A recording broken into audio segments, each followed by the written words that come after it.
Dada, men ingliz tilini o'rganib o'qishga kirmoqchiman. Shaharga borishga ruxsat berasiz-a? Ingliz tili qilib boshimni qotirma. Singlim, dadam fe'llarni bilasan-ku. Kel undan ko'ra uyda tinchgina o'tiroq. Bor, ishlaringni qil. Undan ko'ra pishirib kuydirib o'rgan. O'qib nima bor? Barakalla qizim, barakalla.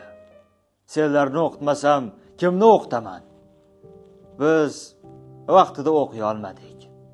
Endi sizlarni o'qitish ham qarz, ham farzimiz. Rostdan, zo'r-ku. Endi singlim inglizchani biladi deb faxrlanib yurar ekanman-da.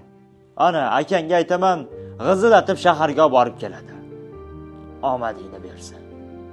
Yaxshilab o'rgansang, jiyanlaringga ham o'rgatasan. U bu xizmat bo'lsa, menga ayt, o'zim hammasini hal qilaman. Xo'p?